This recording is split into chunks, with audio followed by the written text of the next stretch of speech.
Please welcome to the Investment and Strategy Committee agenda for 9 a.m. at City Council on June 10th. Councillor Brescia is away, so I'm Deputy Chair Mike O'Connor. With me is Gladys Blackmore, and Jackie Clayton should be on line at some point. Okay, we'll call the meeting to order, and we'll read the land acknowledgement.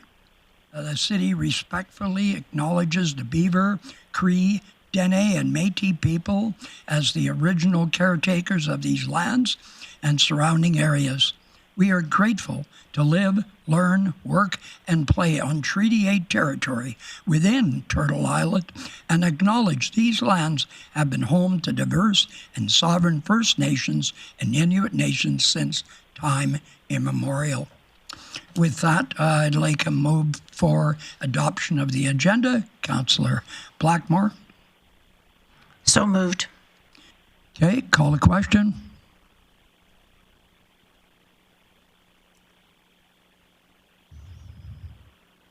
And that's carried.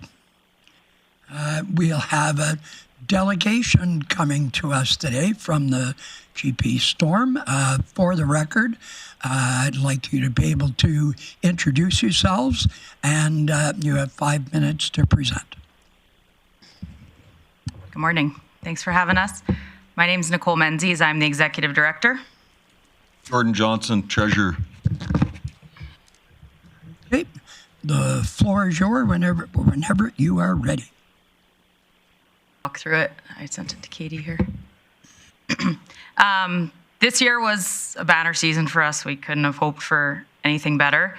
North Division champions for the first time since 2009, played in Centennial Cup for the second time in the Storm's 29-year history. We, for the first time, had an AJHL Coach of the Year with our new coach, Chris Schmidt. Incredibly proud to have the highest average attendance in the AJHL, the highest home opener attendance, highest single game attendance, and the highest playoff attendance. Team was on the CJHL top 20 for 10 weeks in a row.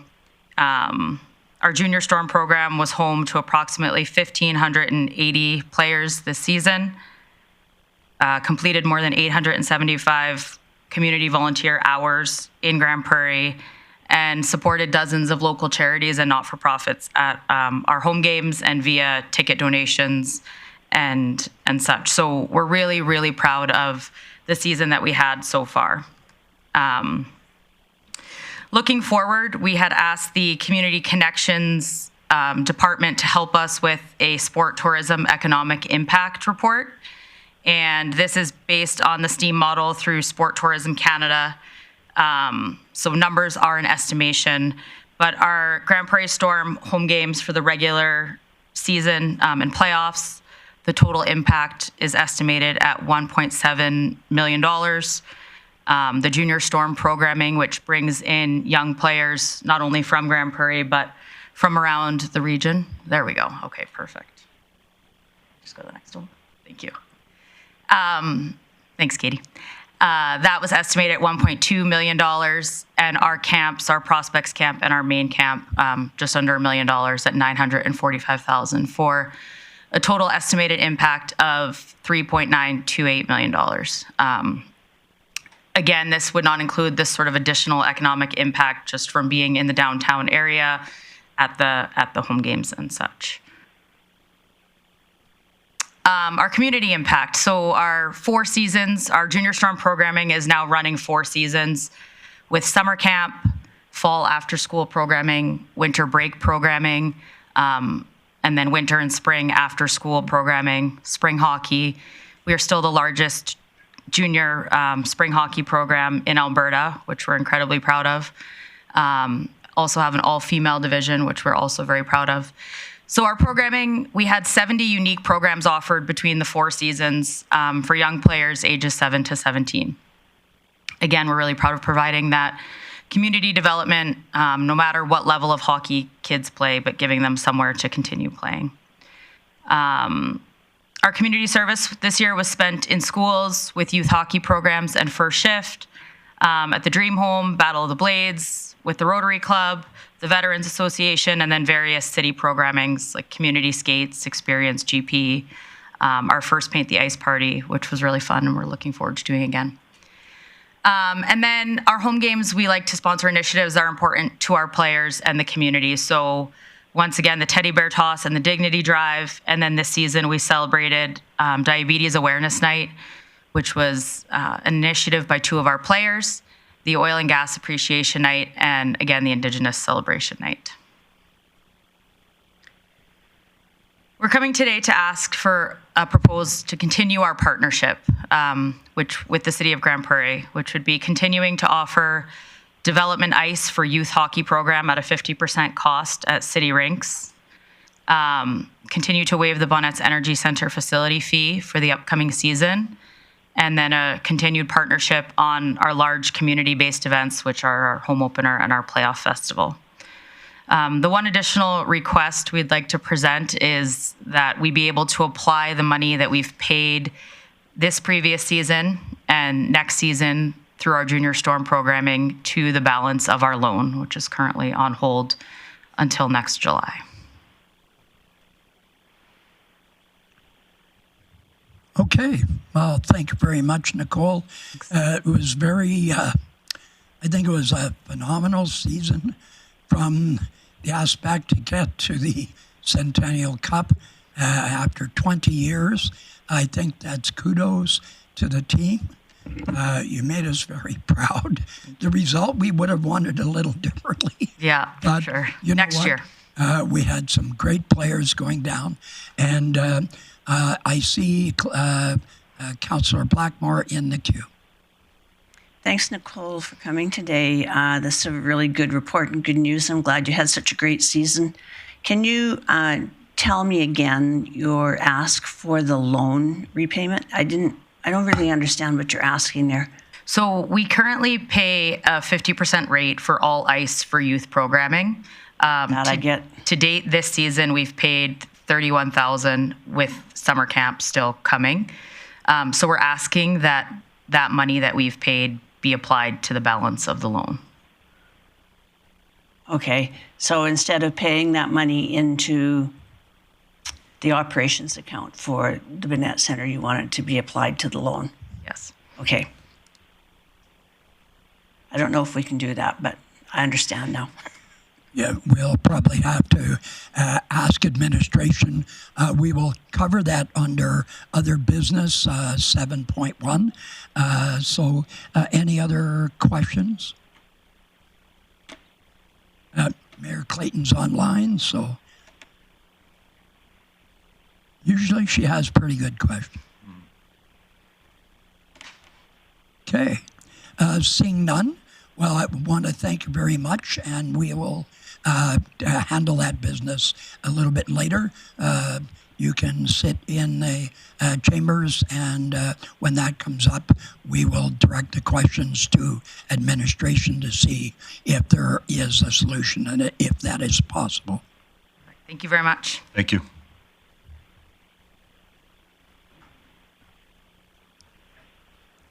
Okay, we'll now call up the Grande Prairie Curling Club, and Colin would please come up and pull the mic closer to you so we can hear you, and introduce yourself, please.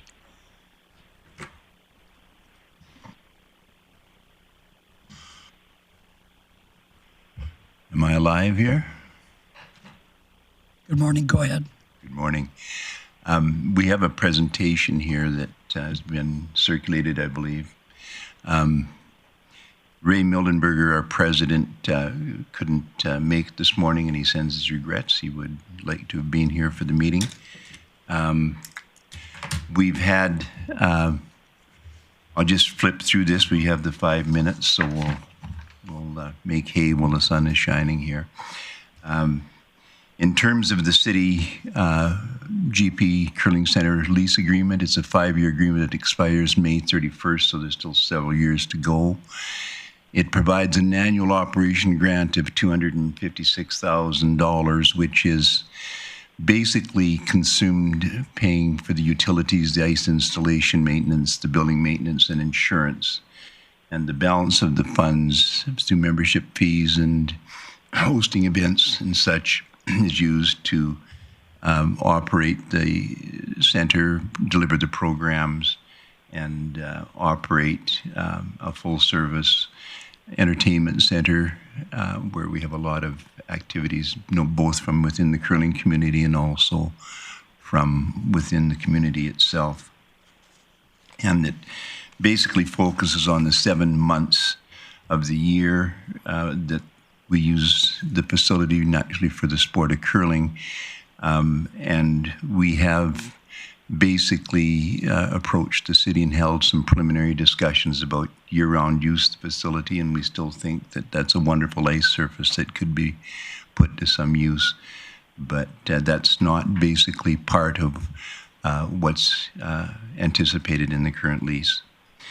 The membership of the club, if you like, has been slowly growing, and we're very happy with that because across the country, curling is facing a lot of challenges, and there's a lot of clubs closing, and the participation levels in the sport have been declining across the country. Part of it is probably due to the focus of all of the elite curling that takes place leading to the Olympics and all of the other levels of play. As an example, in Alberta, you used to have 200 local teams enter for the chance to go to the Brier, as an example, and now that's probably down to about 25. But at the club level, what you're trying to do and what we're really focused on is growing the membership and the participation in the services we provide to the community. We do provide a full range of curling opportunities, and we have a very ambitious school program where we have 280 classes coming in. So during the day, the center is very, very busy. We have an excellent food, beverage, and social service for our members, and it is also used to a very significant degree by the business community and community organizations because it's a 200-seat venue and it's very popular for that within that size. And we've added in several years ago a games room that is very, very popular because the parents can be out watching the curling and the kids have a place to go, and it really makes a very nice addition to what we provide. We've tried to quantify, if you like, the events that take place, and we anticipate we have something in the neighborhood of 20,000 people that visit and use the center in the past year.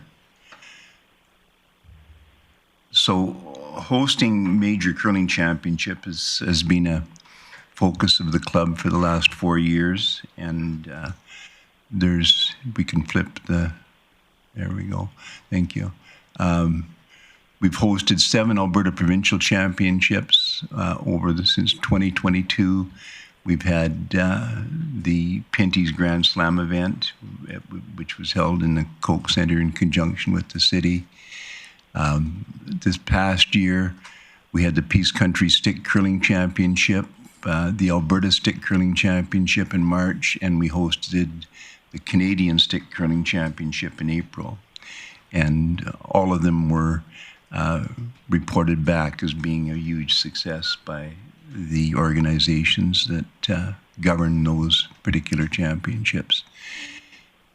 This coming year, we are going to be hosting the Alberta Masters Championship, and in April, the Canadian Masters Championship in April of 2026. And we're in constant discussions with Curling Alberta, Curling Canada about hosting other major events, and we're now looking at the events for the subsequent year.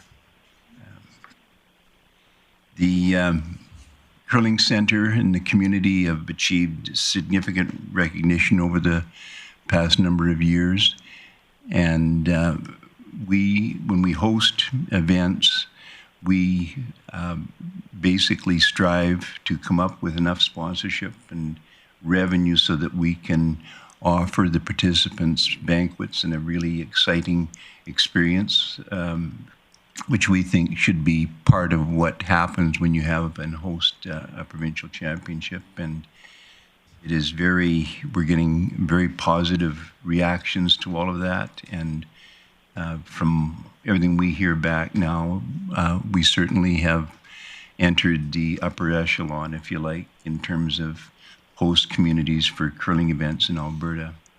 And we take a great deal of pride in that. We've got a wonderful group of volunteers and staff members that put on an excellent event.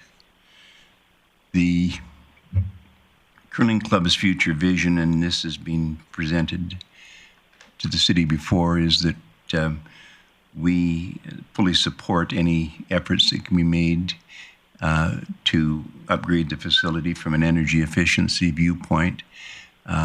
There is a major project to have the west parking lot paved, and we were very happy to be able to support that project because we can apply for government grants that are not available to the municipality. And in this case, there's been $122,000 approved for that project. And we have that in reserve, just waiting for it to be called upon. And there's new government programs out, one called the Active Communities Initiative, and it can provide up to $1.5 million for local community upgrading projects for recreation facilities. And we certainly would support any initiatives that the city can start to access that funding, because we can't put an application in without having all the plans and the estimates and the engineering. But the club fully supports any possible expansion of the use of the facility to a year-round basis. And we would certainly like to see a little bit of an improvement in terms of the identity of the building, because a lot of people don't know where it's at. It's not very well branded, if you like. So anyhow, we certainly want to make sure that there's full acknowledgement of all of the support that we do receive from the city. The operating grant improvement really has helped us cover the utility costs and a lot of the base operating costs, which has been very significant. And we have a constant stream of city staff members coming into the facility to look after all of the systems. And we think, a good relationship, but we're really amazed at the diligence that they apply to taking care of the building and the facility. And we are basically indebted. We think that the city of Grande Prairie and the curling facility is better supported than the vast majority of curling facilities across Canada, because utilities alone are seeing the demise of many, many curling clubs, especially in the smaller communities, and the rising utility costs. So the club is very conscious of the level of support provided by the city, and we want to extend our appreciation to both the staff and the city council in that regard. Okay. Well, thanks very much, Colin. I appreciate your report. It's very comprehensive, and it's great to see the success that the club has received, especially with bringing in national and provincial events to the facility. And open it up for questions. Councillor Blackmore. Thank you, Councillor O'Connor. Thanks for coming in today. I have to say I really enjoyed the stick curling national championships. Those were such fun, and something that I truthfully did not know about at all before that happened here. I do have a question, two questions. One is, so you have $122,000 that you have tucked away for paving. Is that something that's you expect to go ahead soon, or is there a limit to how long you can tuck that away? Well, the limit apparently, the city staff have been contacting the government to ensure that grant is available, and it is available up for another 18 months, and the city staff have been over starting the final design process for the project, because as you can see in the picture, there's a need to deal with the recycling station. It's quite unsightly actually for a lot of the traveling public goes by the building. But that is a city project, right, which we just happen to be able to access the funding for, so it is available. And in what we've been advised is that it's not likely maybe going to go ahead this year because the design process and the tendering and all of that work has to be completed before the project can proceed. It looks like a spring project by the sounds of things. Okay. Another part of your report is you mentioned there's grants available to you for environmental and utility upgrades. And I'm wondering, what would you need to do to the building to reduce your utility costs? Well, it was pointed out in a master study that the city had called for in 2011 that there was inadequate insulation on the exterior of the building, and that there could be an energy saving cost of 10 to 15%. That was upgraded. And what was proposed by the consultants at that point in time is that would also be the opportunity to upgrade the appearance of the building.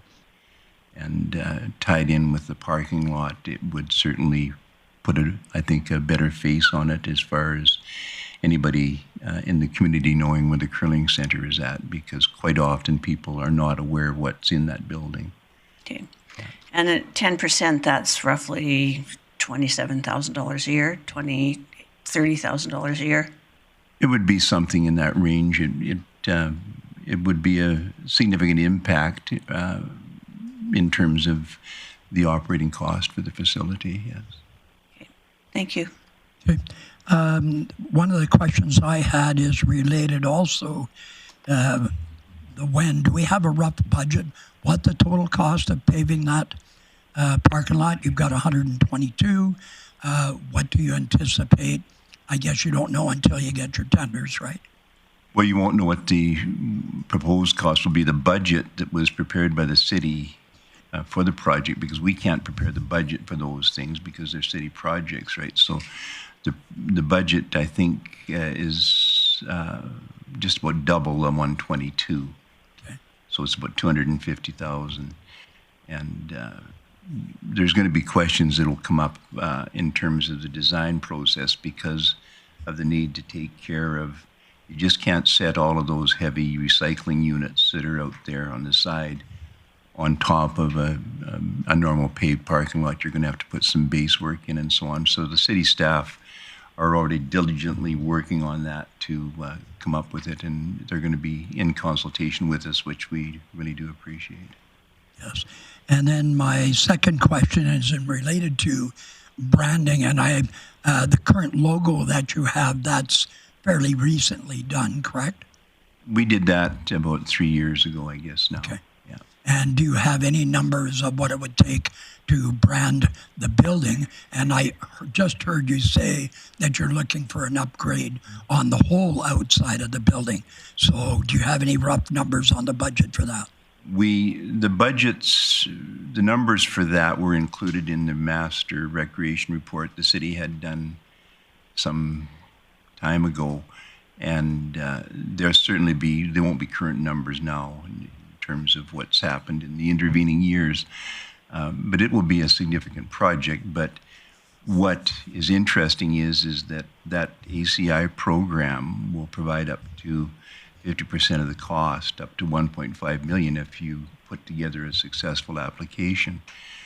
But the curling center can initiate the application. It has to be done with engineering and studies and a proper application put forward.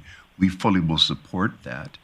Those funds, grant funds, are not available to the municipality, but they are available to the curling center, and we're more than happy to do our part in that and work with the city in a partnership to see that enhanced. But first decision that has to be made is that the city has to decide what is going to happen with the future of that building. There should be one of the difficulties, if I might continue just for a second, is that when those grant opportunities come up, right, we can't initiate the project because we don't have the wherewithal, we don't have the plans, and it is not our facility in the sense of ownership of the project.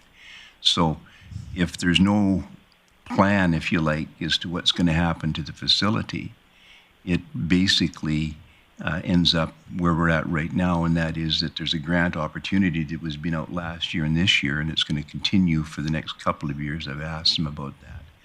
But in order to take advantage of those opportunities, there has to be some planning done in advance and some commitment that these are projects that the city is prepared to go ahead with. So that's sort of the logistical dilemma that exists in that sense. Yeah. It's almost a chicken and egg type thing, so we need to get the planning done to be able to see where the funds are going to come from and what the design and all that. Do we have any, or should I ask Patricia, our chief for investment, to look at, is that in the planning process? Chair O'Connor, like most grants, these are available for a number of our facilities. So we do look at this as a whole organization, and when we're considering whether it is upgrading a functional facility or making a facility functional, those are some of the tests that we use when we're considering looking at grants. So if there's, I don't believe there's anything in the works currently for a facade upgrade program for the curling rink, but we are looking at these grants as a whole organization. Okay. Moving forward, any recommendations as to what path we should take at this, or? We do have a community group capital process. So that would be the process we would encourage all community groups to go through, is to work with Ms. Bieberdorf in submitting those proposals. Here's the ask, and then if there's when we can compile all of the asks from all of our facilities and all of our community groups, we can bring that for council to assess as a whole, which is the priority for the upcoming year. So my suggestion would be to work with Ms. Bieberdorf in putting those forward as part of our regular process. Okay, thank you. Well, thanks very much, Mr. Grimm. If there's any other questions from my council colleagues, if not, thank you very much for coming in, identifying these issues for us. Appreciate it. Appreciate it. I have a tea time to get to, so thank you very much. Much appreciated. Well, thank you very much. We'll now move on to 5.1, our service area end date, and the inaugural, am I correct, for Chief Patricia Bailey and the ball is thrown in your court. Thank you, Chair O'Connor. We have a few updates we wanted to present this morning, and I'll start with our community connections and public engagement. The first of which is Forms Homestead, so Grande Prairie's oldest log home, as you know, and the first hospital will open for this season tomorrow, June 11th, and that'll be open until September. It'll be open Tuesday through Saturday from 1:30 to 4:30, and the very popular afternoon teas will begin in July. We'll make sure there's lots of information continues to be out there for that. In addition, this week there are several 2026 budget engagements that are taking place in multiple locations from June 10th to 13th. And in addition, there's an easy-to-use online prioritization tool that's also available by visiting engage.cityofgp.com. Moving us forward into Invest Grande Prairie activity. On May 27th, the Invest Grande Prairie team attended Salt Media's Indigenous Business Mixer, and that event is aimed at strengthening relationships and fostering collaboration among Indigenous businesses. And we look forward to the next opportunity to continue connecting and engaging. On June 3rd, Invest Grande Prairie, along with the Mayor and Council, hosted an industry mixer focused on tourism and hospitality sector.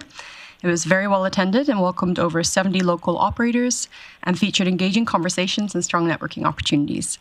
I also want to offer thanks to the Grande Prairie Regional Tourism Association for joining us and their support.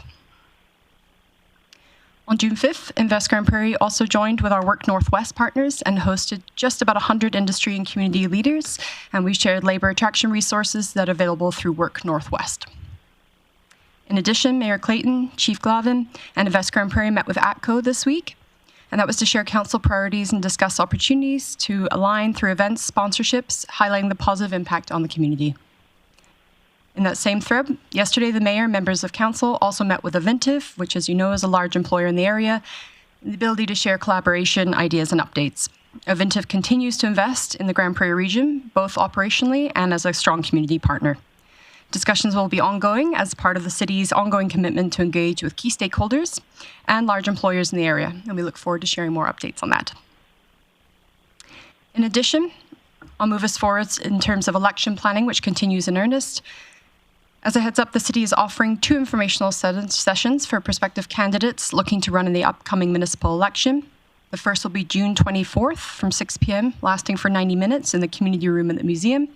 And that first session will be focused on election legislation, city operations and structure, and time commitment for councillors. The second session will take place on August 20th, same time, same location, and this session will focus on the role of elected officials in budget deliberations and will also provide an overview of the city's current budget framework. Registration is already open with some interest. In addition to that, you will see that the city is launching our election worker recruitment campaign. So you can watch the city's social media and visit city.gp.com/election for more details. That concludes the service update. Thank you, Chief Bailey. Any questions? No questions online, so thank you very much. We'll move on to 5.2, the 2022-2025 Strategic Planning Priorities Progress. Thank you very much. Candice Bilodeau, please introduce yourself. Gotta get the chair up a little bit. Good morning, and thank you, Chair O'Connor. So today I'm pleased to present the 2022 to 2025 Q1 2025 Progress Report, which provides a detailed update on project statuses, completion percentages, and timelines of the projects and initiatives set out by Council at the beginning of their term. As you review this report, please do note that the information reflects the status as of March 31st, 2025, and any new developments since that time will be captured in the Q2 2025 report. So one notable success this quarter is the completion of the senior strategy with the adoption of the Aging Well Together Priorities and Goals document. This project directly supports Council's goal of fostering an inclusive and caring community. Through a series of open houses and surveys, administration gathered feedback from over 500 residents aged 55 and older, which resulted in the identification of 5 priority focus areas that aim to improve life for seniors in Grande Prairie. The city continues to work collaboratively with community partners to implement the recommendations in the report and support our aging population in meaningful ways. Another notable completion is the city's tourism strategy, City Expectations. So following the recruitment of the new executive director and administrative staff at the Grande Prairie Regional Tourism Association, city administration worked closely with the team to facilitate a successful integration and onboarding process. Also of note, the 2025 advocacy priorities were reviewed and updated at the end of Q1. These are outlined within the report and reflect Council's focus areas for provincial and federal engagement throughout this year. Administration continues to work toward completing the remaining projects and initiatives and will continue to report back to committee following the end of each quarter. And once the Q1 progress update is approved by Council, it will be made available online on the city's website for public access. And that concludes my update, so I'm happy to answer any questions that committee may have. Yes, are there any questions? Councillor Blackmore. Councillor O'Connor, I don't really have a question, but every time I see this report, I am so impressed by how it's laid out and how short it's getting compared to where we started 4 years ago. I just really have to take my hat off to our staff for such good reporting and such enthusiasm in getting the work done. So thank you so much. Yes. Thanks you, Councillor Blackmore. Any other questions? Seeing none online. Would you be able to do business, Councillor Blackmore? Indeed, I would. I would move that committee recommend Council receive this report for information. And that is in order. I'll call the question.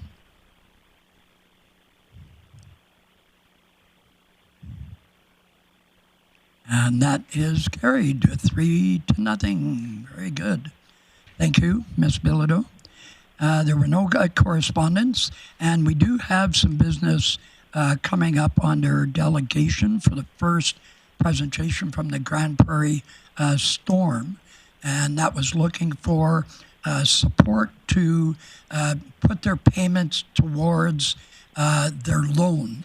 And I was wondering if I should direct this to Chief Whiteway to see if, yes, Chief Whiteway, would you be able to, before we conduct any business?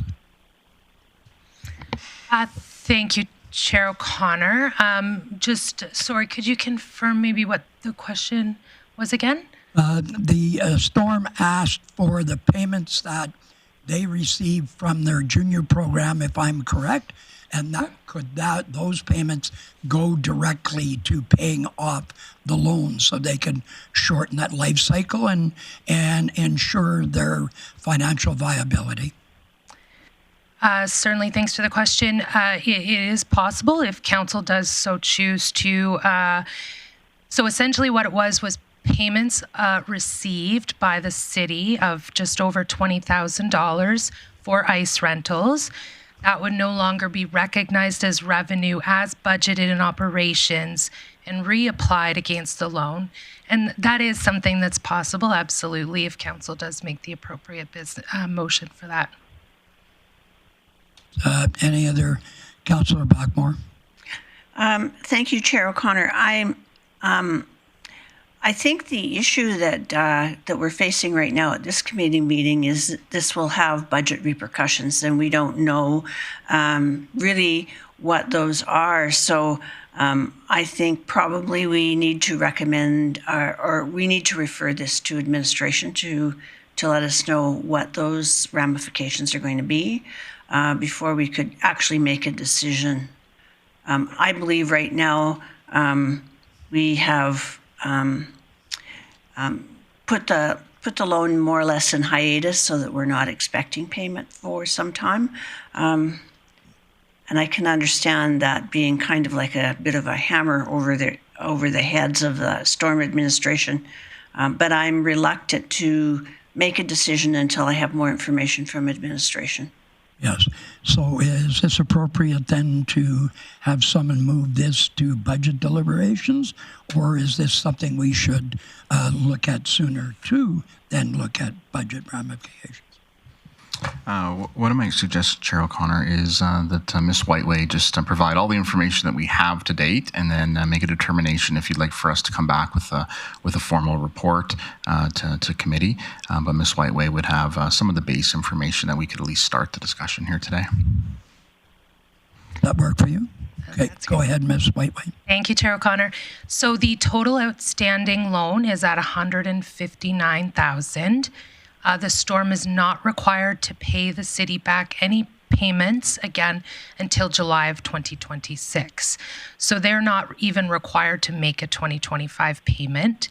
The amount of revenue collected that's being requested was $20,400 approximately.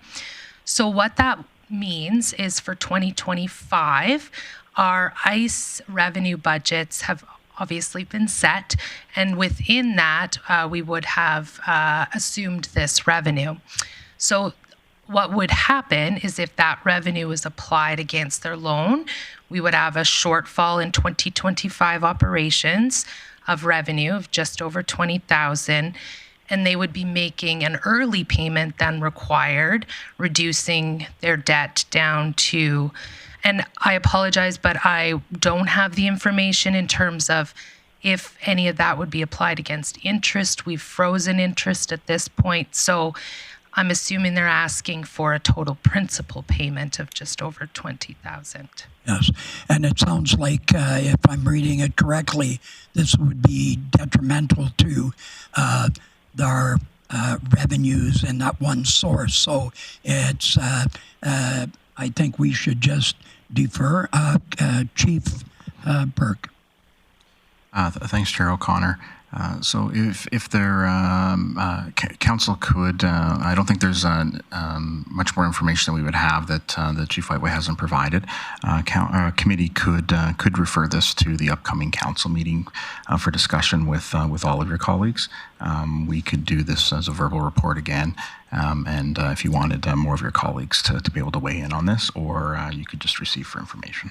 Yes. I'd almost prefer that, but we could receive this for information and have it come forward, or would you rather have us refer to council? If the interest is to have a discussion at council, I would recommend referring the item to the upcoming council meeting. I would make that motion that we refer the storm loan repayment question to council, to the next council meeting for discussion. Yep, that is in order. I'll call the question.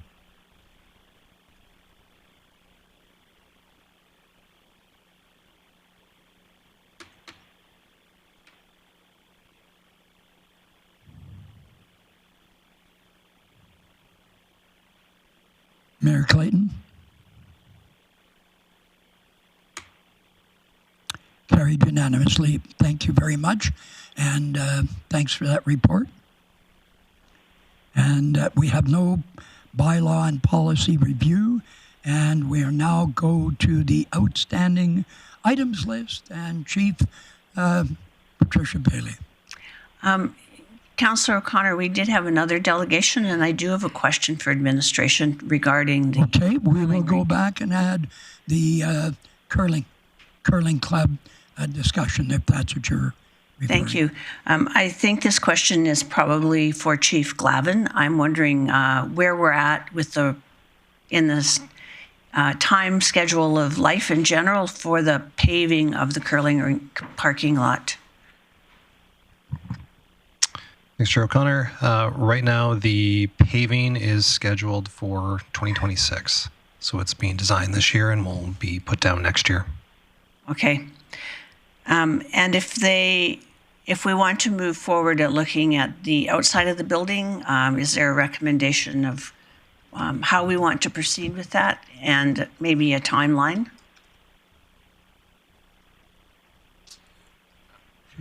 Well, I guess the two options. Typically, we have had community groups raise those through the community group capital process. Although it is our building, it could be referred to budget. I would encourage that this be part of a more comprehensive review of buildings, and we're making particularly grant decisions that they aren't based on one of our assets, as we have a number. So could be referred to. I would recommend referring to budget. Just to add on, Chief Burke, would that include a budget number, or is that? I think that still needs to be determined, correct? I guess it's how far council and committee would like to go. We could likely come up with some small estimates or some rough estimates. I wouldn't recommend proceeding with engineering and design at this time, but we could bring the cost forward if that was the direction to do that as well.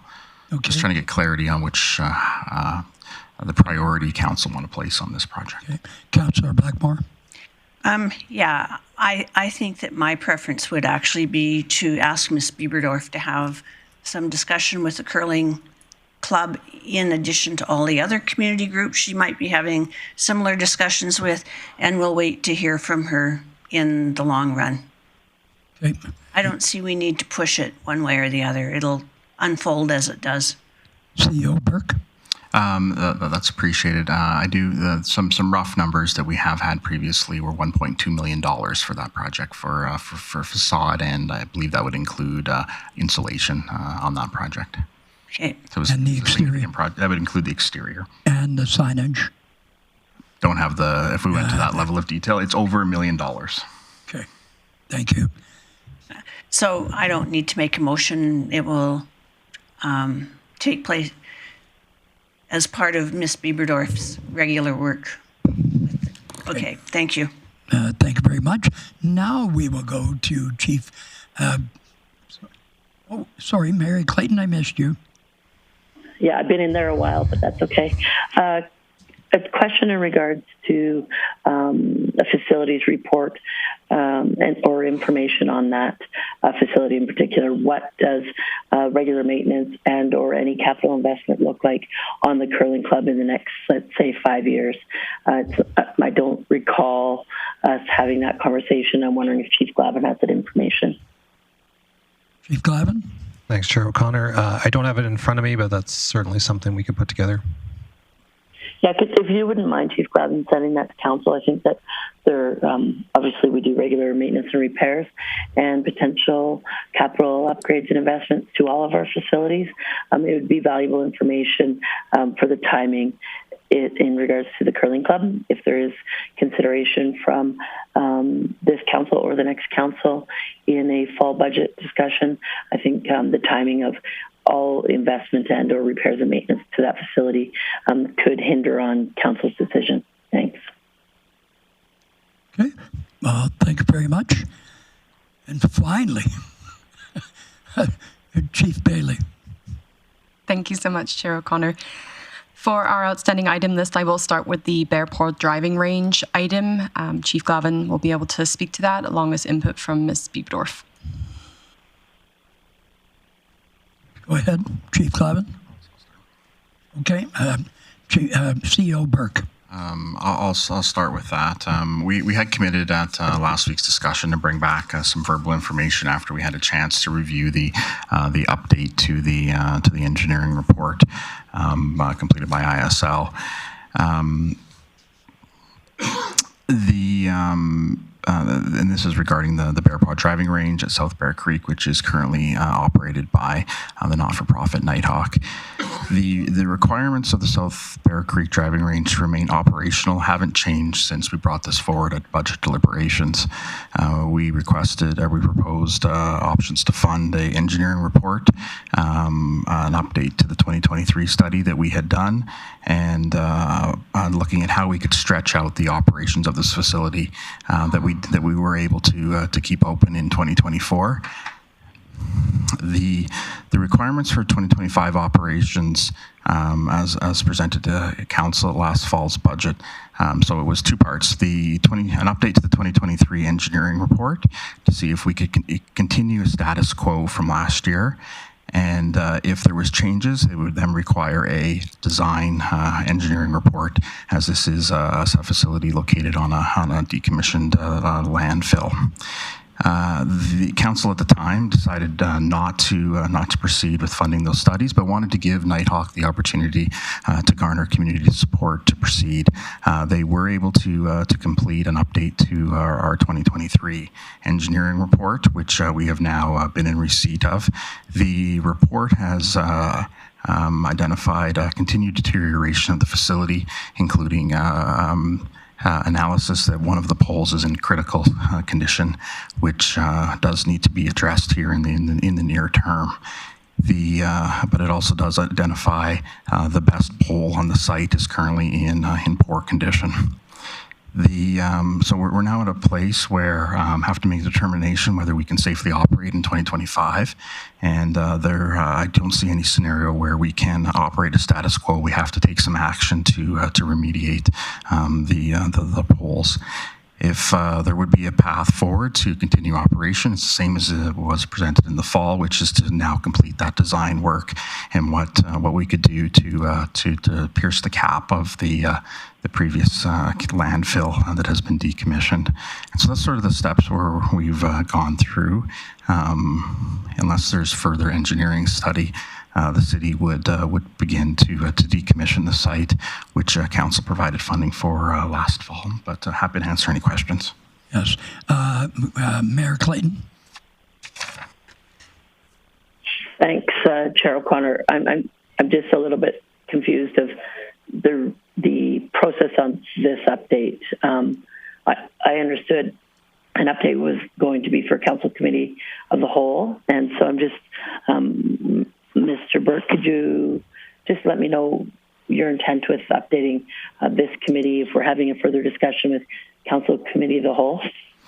We can update there as well. We wanted to bring the information back as quickly as possible, and if council want to mull over it over the next day, but we wanted to at least provide the information as soon as possible. Yeah, I just suggest that this is a better council of the whole conversation. This committee, I don't think there's any direction that would make sense coming from this committee. So tomorrow's council committee of the whole would be a great opportunity for all of council to have conversation. Thanks. Okay. Thank you. With that, Councillor Blackmore, if you'd like to move that one to go to council committee of the whole. I can make that motion. I don't know that we need to if it's already on the council committee of the whole agenda. Yeah. Okay, thank you. With that, then I need a motion. First, are there any other questions for Chief Bailey? I'm not sure Chief Bailey finished the outstanding items list. That's why I'm passing it back to her. There are no other changes. The outstanding items are on track as planned. Okay, thank you very much. Councillor Blackmore. Then I would move that committee receive the June 10th outstanding items list as presented for information. Thank you. That's in order. Call the question.